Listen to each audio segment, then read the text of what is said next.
apa kabarnya? Luar biasa. Sekali lagi apa kabarnya? Luar biasa. Mari semua kita bangkit berdiri. Kita mau bersiap untuk memuji nama Tuhan, amin. Amin. Sebelum itu kita masuk dalam doa bersama-sama. Tuhan Yesus, terima kasih Tuhan buat kebaikan-Mu Tuhan, ajaib, perkasa dan luar biasa yang dahsyat pekerjaan tangan-Mu Tuhan. Kami bisa lihat dan rasakan betul Tuhan pertolongan-Mu dari hari lepas hari Tuhan.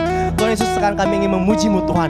Kami menyembah-Mu Tuhan. Kami ingin masuk dalam alam roh yang begitu indah Tuhan bersama-Mu Tuhan. Terima kasih Tuhan. Di dalam nama Tuhan Yesus Kristus kami tetap berdoa. Haleluya. Amin. Kita semua adalah anak cucunya Kristus yang siap untuk diberkati senantiasa, amin. Ya ingin diberkati, jangan diam aja. Gerakan kakinya, gerakan tangannya, bertepuk tangan untuk Tuhan kita yang kaya raya, yang siap memberkati kita senantiasa. Haleluya.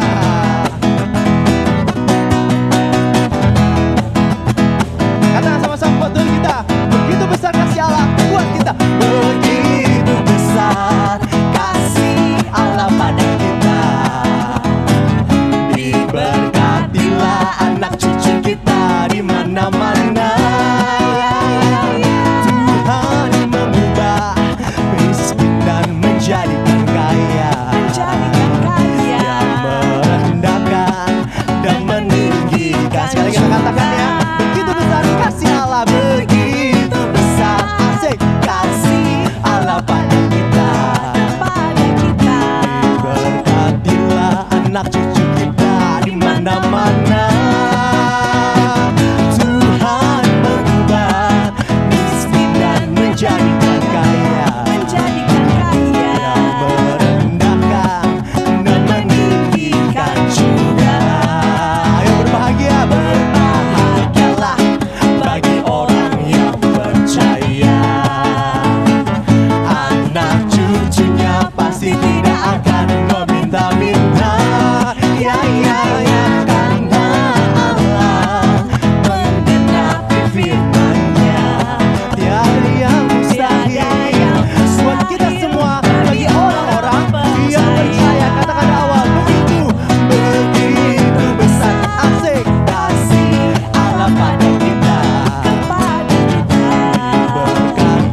berkat itu terus ada dalam hidup kita, jangan lupa terus bersyukur. Amin. Amin. Berkat banyak, bersyukur juga makin banyak. Kita mau lebih lagi meninggikan nama Tuhan di tempat ditatahnya Maha Kudus. Naikkan suara kita, naikkan pujian kita sebagai dupa yang harum bagi kemuliaan nama Tuhan. Terima kasih Tuhan, terima kasih. Hosana, Hosana.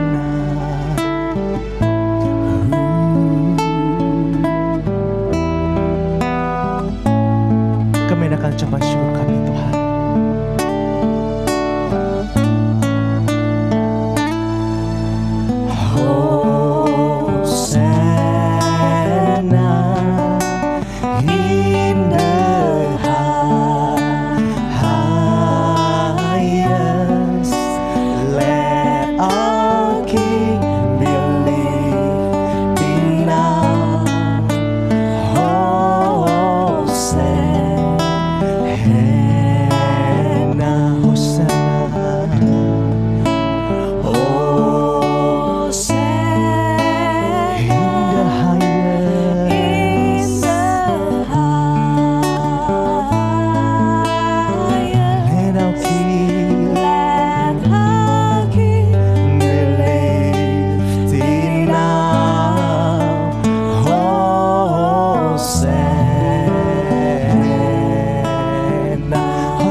Ada kuasa yang dahsyat Tuhan di tengah-tengah kami Tuhan.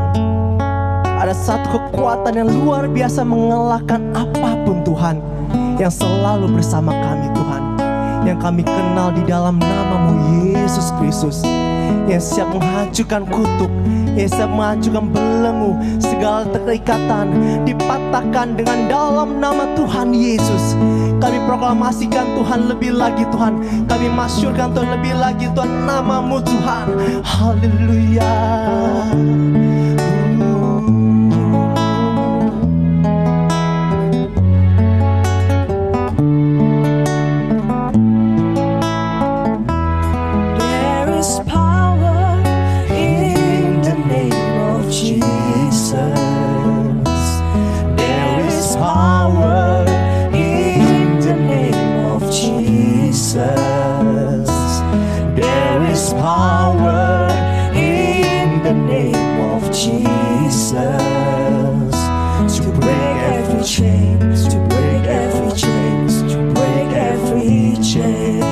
Every chain, to break every chain, to break every chain, to break every chain. There is power in the name of Jesus. There is power in the name of Jesus. Amen.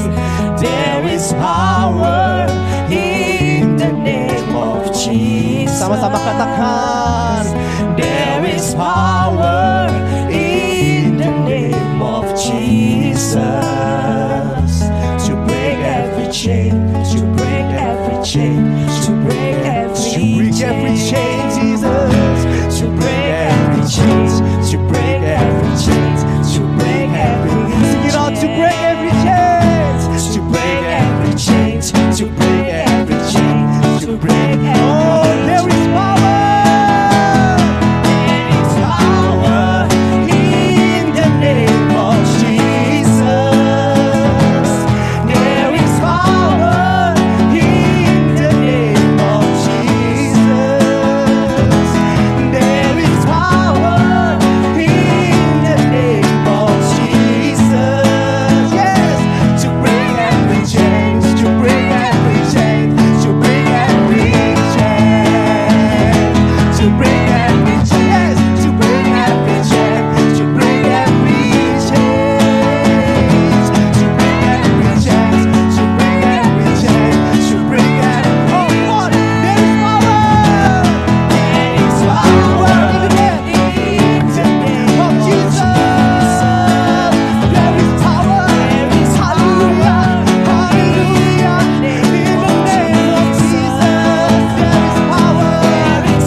Tuhan Yesus.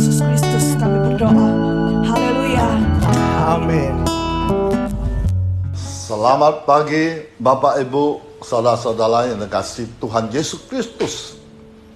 Kita semua ada di hadirat Tuhan. Kita ada orang yang paling berbahagia, yang selalu diberkati oleh Tuhan luar biasa.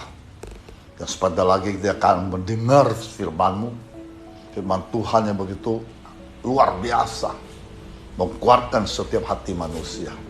Mari kita masuk dalam doa. Bapa, kami bersyukur kepadamu pada pagi yang indah ini. Kami datang di hadirat-Mu. Kami tahu di luar Engkau kami tidak bisa berbuat apa-apa. Kami selalu pegang pada janji-Mu. Kami selalu menjunjung tinggi nama-Mu. Karena Engkau Allah yang patut kami sembah. Terima kasih Tuhan. Bersabdalah kepada kami pada hari ini. Dan kami bisa mendengar dan meresponi firman-Mu dengan baik, bahkan melakukan sesuai kehendak-Mu.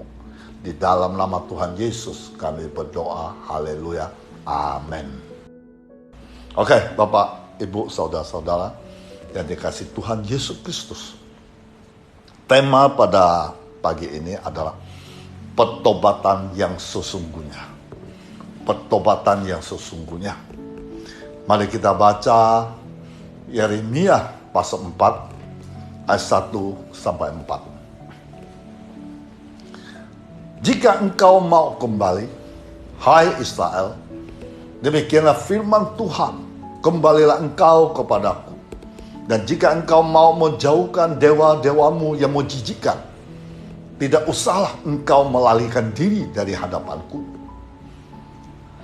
Dan jika engkau bersumpah dalam kesetiaan, dalam keadilan, dalam kebenaran, demi Tuhan yang hidup, maka bangsa-bangsa akan saling memberkati di dalam Dia dan akan bermegah di dalam Dia. Sebab beginilah firman Tuhan kepada orang Yehuda dan kepada penduduk Yerusalem, bukalah bagimu tanah baru dan janganlah menabur di tempat duri tumbuh. Sunatlah dirimu bagi Tuhan, jauhkanlah kulit kaitan hatimu, hai orang Yehuda dan penduduk Yerusalem, supaya jangan murkaku mengamuk seperti api, menyala-nyala dengan tidak ada memadamkan, oleh karena perbuatan-perbuatanmu yang jahat. Ya Bapak Ibu, saudara-saudari kasih Tuhan, lewat ayat ini membuktikan kasih Allah tidak pernah berkesudahan. Allah tidak akan ingat-ingat kesalahan kita ketika kita mau kembali kepada Dia. Seperti contoh hati seorang ibu yang mengasihi anaknya. Walaupun anak itu sering melukai hati seorang ibu, bahkan menghancurkan harapan ibunya, namun sebagai ibu tetap menerima anaknya apa adanya. Sehingga anak itu tertunduk, tidak kuasa mengungkapkan wajah ibunya. Anak itu menyadari perbuatannya itu telah melukai hati ibu, tetapi sekaligus juga menghancurkan harapan ibunya.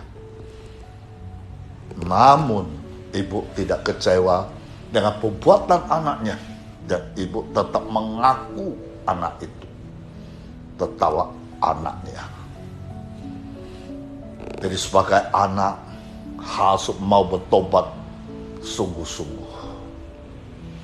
Jadi pertobatan adalah salah satu kata yang tidak asing di telinga orang Kristen. Rasanya sulit menemukan orang Kristen yang tidak pernah mendengar kata pertobatan. Kata ini sering dikaitkan dengan dosa.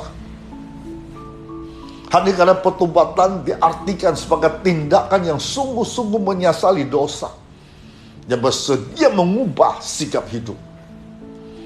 Pertobatan juga merupakan perubahan total, sehingga yang lama yang ditinggalkan. Dengan demikian, maka tidak mungkin ada pertobatan jika tidak ada perubahan total dalam semua aspek kehidupan. Kita belajar tentang perubahan yang harus dilakukan jika kita ingin bertobat dari dosa kita. Pertobatan yang Allah mau adalah pertobatan total, Bukan pertobatan setengah-setengah. Artinya mau berubah, tetapi masih ingin sedikit-sedikit merasakan dosa. Perubahan total berarti keleraan, kesadaran untuk meninggalkan dosa, memilih mengikuti kehendak Tuhan. Pertobatan total harus menyangkut perubahan hidup yang menyeluruh, dimulai dari pikiran. Cara pikir kita akan berpengaruh terhadap seluruh sikap hidup kita. Apapun yang kita rasakan dan lakukan merupakan cerminan dari apa yang kita pikirkan. Itulah mengapa Paulus menekankan perubahan, pembaharuan dalam cara berpikir. Nah, kita bisa baca Roma 12 ayat 2. Janganlah kamu menjadi serupa dengan dunia ini, tetapi berubahlah oleh pembaharuan budimu, supaya kamu dapat membedakan manakah kehendak Allah, apa yang baik, yang berkenan kepada Allah, dan yang sempurna. Nah, kepada jemaat di Roma, Paulus menyerukan tentang pembaharuan akal budi, cara berpikir sehingga dapat membedakan mana yang menjadi kehendak Allah dan mana yang bukan. Akal budi atau cara berpikir mengalami perubahan. Pembaharuan merupakan komponen penting dalam pertobatan total. Jika kita mau bertobat, maka mulailah dari pikiran kita. Pikiran yang bersih dan positif akan mempengaruhi sikap, perasaan, dan rohani kita. Oleh karena itu, mari kita camkan ayat ini, Filipi 4 ayat 8. Jadi akhirnya, saudara-saudara, semua yang benar, semua yang mulia, semua yang adil, semua yang suci, semua yang manis, semua yang sedap didengar, semua disebut kebajikan dan patut dipuji. Pikirkanlah semuanya itu. Bapak, Ibu, saudara kasih Tuhan, pertobatan adalah menyadari dan menyesali dosa atau menyesali perbuatan yang salah atau perbuatan jahat, lalu berbalik kepada Tuhan. Pertobatan juga berarti pembaharuan hidup, perubahan hidup, yang mau meninggalkan kehidupan yang lama menuju pada kehidupan yang baru. Allah mengerti, Bapak Ibu. Kalau Allah mengampuni, maka itu bukan setengah-setengah, namun tuntas semua. Allah mengharapkan dari kita hanya satu, Bapak Ibu, pertobatan yang sesungguhnya. Tuhan mau hati kita bersih. Bertobat itu bukan di mulut saja, melainkan berusaha membersihkan hati dan perbuatan mendukakan hati Tuhan. Yeremia pasal 1 ayat 1 mengatakan Allah lindu tindakan umatnya yang kembali kepadanya lahir dari kesungguhan hati yang mau bertobat. Yeremia pasal 4 ayat 2 mengatakan Allah mau supaya umatnya mengalami hidup baru. Artinya harus ada perbedaan sikap yang jelas terhadap Tuhan. Sebab Tuhan dan berhala tidak dapat disamakan dan disatukan. Jadi Yeremia pasal 4 ayat 3 mengatakan sebagai bukti dari kesungguhan pertobatan mereka harus membuka tanah yang baru. Jangan menabur di tempat duri tumbuh. Ya, Yeremia pasal 4 ayat 3 adalah firman Allah kepada Yehuda untuk bertobat dari penyembahan berhala. Allah memilih kalimat kiasan, menggambarkan pertobatan yang harus dilakukan Yehuda. Kata tanah baru memiliki arti hidup yang baru atau awal yang baru yang harus mulai dilakukan jika tidak ingin terkena murka Allah. Menurut kita, membuka tanah baru berarti membuka hutan, menembangi semua pohon yang ada, serta mendongkel pangkal batang sampai akar-akarnya, dan membakar semak-semak. dan menciptakan lahan baru untuk bercocok tanam. Dan apabila lahan tersebut tidak subur lagi, maka dibiarkan tanpa disiram, tidak diberikan pupuk, sehingga menjadi lahan gersang, tidak dapat tanami lagi, sebab semak duri telah tumbuh. Begitu juga kiranya dengan hati kita menjadi gersang, apabila tidak disilami dengan firman Tuhan. Semak berduri akan tumbuh dalam hati kita. Kerohanian kita tidak tumbuh, pasti akan menjadi layu dan menjadi mati. Sebab itulah firman Tuhan disampaikan oleh Nabi Yeremia kepada bangsa Israel. Bangsa pilihan, bangsa yang dikasih Tuhan, agar mereka tidak melakukan dosa, membuat murka Tuhan jatuh kepada mereka. Akan tetapi mereka tetap juga melakukan dosa. Mereka berpaling dari hadapan Tuhan. Kasih pada mereka tidak ada lagi. Mereka selalu melakukan pekerjaan dibenci oleh Allah. Sehingga Nabi Yeremia menyuruhkan kepada bangsa Israel untuk membuka lahan yang baru, ditanami benih-benih firman Tuhan, dan tidak melakukan dosa. Mereka juga harus pertegas diri untuk beriman hanya kepada Allah, sehingga hidup mereka tidak lagi terombang-ambing dan kembali dapat hidup di tanah yang dijanjikan oleh Allah kepada bangsa Israel, tanah yang subur dan makmur. Begitu juga dengan kita. Allah menghendaki untuk membersihkan diri kita, pikiran kita, agar firman Tuhan dapat ditanam dan bertumbuh dalam hati kita, sehingga kelihatan buah iman itu dalam perbuatan baik yang dihendaki oleh Allah. Setelah bersih tanah itu, kita tanami dengan benih yang baru. Tapi perhatikan kebiasaan orang Israel. Bercocok tanam, mereka hanya diperbolehkan menggalap tanah pertanian selama 6 tahun. Dan pada tahun ke-7 tanah itu harus diistirahatkan. Nah, kita bisa lihat di Imamat 25 ayat 3 dan 4. 6 tahun lamanya engkau harus menaburi ladangmu. 6 tahun lamanya engkau harus merentingi kebun anggurmu, mengumpulkan hasil tanah itu. Tetapi pada tahun yang ke-7 haruslah ada bagi tanah itu suatu sabat, masa perhentian penuh, suatu sabat bagi Tuhan. Ladangmu jangan kau taburi, dan kebun anggurmu jangan kau lantingi.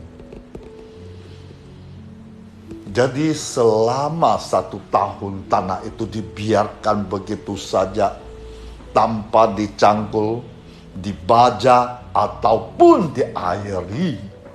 Akibatnya tanah itu menjadi sangat keras, hanya ditumbuhi oleh tanaman liar seperti ilalang dan semak duri. Karena tanahnya sudah mengkeras, dipenuhi dengan ilalang, semak duri, benih sebaik apapun ditabur tidak akan bisa tumbuh dengan baik, pada akhirnya akan mati. Begitulah keadaan hati seseorang yang lama tidak disentuh oleh mata baja, tidak mengalami aliran-aliran air hidup. Tanah artinya hati sangat keras, dipenuhi dengan berbagai belukar, ilalang, dan semak duri. Sebanyak apapun benih ditabur tidak akan menghasilkan tuaian, sebab benih itu pasti akan mati. Karena keadaan tetap kering dan gersang.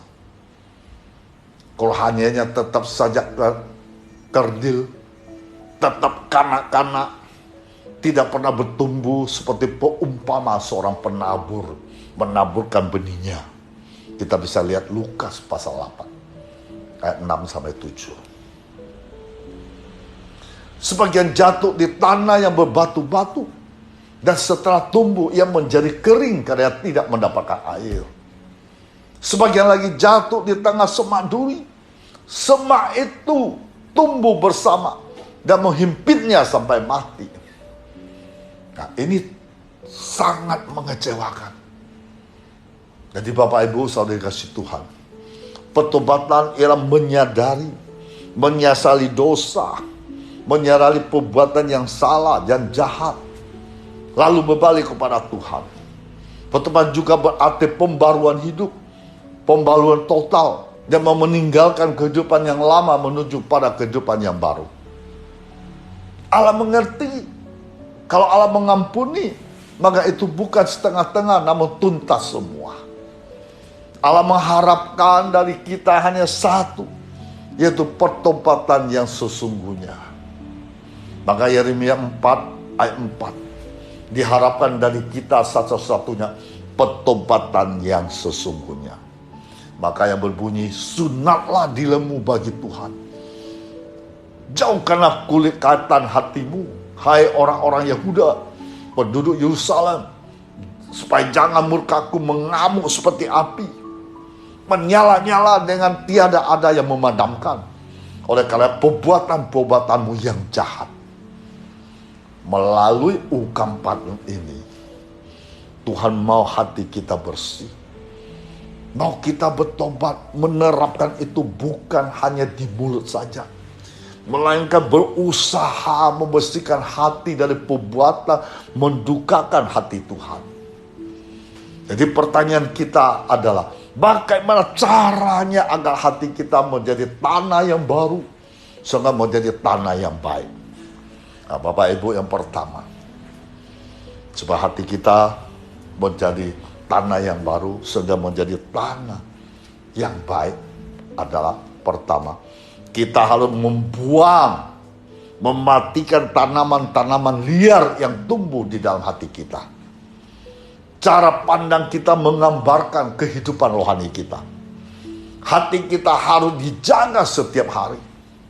Apabila tidak dijaga setiap hari, hati kita akan ditumbuh tanaman-tanaman liar. Hati akan ditumbuhi, tanaman liar akan mengeluarkan hal-hal yang jahat. Misalnya pikiran-pikiran negatif, curiga pada orang lain, dan banyak hal yang lainnya. Tuhan mengajar kita untuk tidak kaku. Terkadang Tuhan berbicara di luar pikiran kita. Tuhan hanya cara yang kreatif untuk berbicara pada anak-anaknya. Bapak Ibu, yang kedua, bagaimana hati kita menjadi tanah yang baru, sehingga menjadi tanah yang baik. Kedua adalah kita harus membajak tanah hati kita yang keras, unbroken ground, tanah yang berbatu-batu, yang keras permukaannya. Tanah itu harus diaduk dan dibajak. Kemudian di sana kita dapat menemukan buah-buah yang sudah mengering. Yang ketiga adalah bagaimana hati kita menjadi tanah yang baru, sehingga menjadi tanah yang baik. Yang ketiga adalah kita harus meminta Tuhan menurunkan hujan di hati kita. Ada hak prerogatif yang Tuhan miliki, yaitu hujan. Kita perlu campur tangan Tuhan dalam setiap usaha-usaha kita. Dan ini adalah kehendak Tuhan. Kapan Tuhan menurunkan hujan adalah hak Tuhan. Hujan akan mengemburkan, hujan akan melemburkan tanah tersebut agar tanah tersebut tidak kering lagi. Jadi bagaimana kehidupan rohani saudara dan saya? Jika kita menyadari bahwa rohani kita stagnan dan tidak pernah bertumbuh, itu tandanya bahwa ladang atau tanah hati kita sudah menjadi keras. Kita perlu diproses, dibentuk kembali. Jika tidak, sampai kapanpun tidak akan menghasilkan. Karena itu, belilah hati kita untuk dijadikan menjadi tanah yang baru, agar tumbuh-tumbuh kehidupan yang baru bagi kita. Demikianlah firman Tuhan sampai di sini. Tuhan memberkati kita semua selama berkarya untuk Tuhan. Tuhan akan selalu memberikan kita yang terbaik karena kita setia sabar mendengar firman Tuhan. Mari kita masuk dalam doa. Tuhan, terima kasih. Firman sudah hamba sampaikan pada lewat live streaming ini. Hamba sangat percaya firman-Mu tidak pernah kembali dengan sia-sia. Hamba percaya pada pagi firman-Mu Engkau menyampaikan firman yang hidup ini.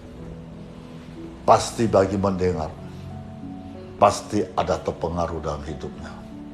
Pasti mereka bisa merasakan sentuhan begitu luar biasa dalam hati mereka. Sehingga mereka mau berjalan bersamamu. Mereka mau serahkan seluruh hidup di dalam tangan-Mu Tuhan. Mereka mau menjalankan sesuai dengan rencana-Mu, kehendak-Mu Tuhan. Terima kasih Tuhan yang begitu baik, yang luar biasa. Hamba tetap berdoa setiap yang ikut live streaming ini. Hamba minta Allah yang kami sembah, Allah yang luar biasa yang perkasa. Ulurkan tangan-Mu yang penuh perkasa. Engkau tahu, Engkau mengerti. Setiap orang saat ini telah mendengar sabda-Mu, telah meresponi firman-Mu dengan baik, telah berjanji dalam hatinya, mereka mau bertobat dengan sungguh-sungguh. Mereka mau kembali kepadamu dan pegang pada janji-janji-Mu. Hamba percaya saat ini pun Engkau menolong mereka, membuka jalan bagi mereka, memberkati mereka, menyembuhkan mereka, memberikan damai sejahtera setiap orang yang ikut live streaming pada hari ini. Dan mereka akan merasakan sukacita yang luar biasa. Karena Allah Tuhan kita menjamah setiap hati yang ikut dalam live stream ini. Di dalam nama Tuhan Yesus. Haleluya. Amin. Mari kita arahkan tangan kita ke atas. Kita terima berkat Tuhan dari surga. Terimalah damai sejahtera Allah Bapa kita di surga. Cinta kasih Tuhan Yesus tidak pernah berkesudahan. Persekutuan dengan Roh Kudus hari ini sampai Maranatha. Di dalam nama Tuhan Yesus yang percaya katakan amin.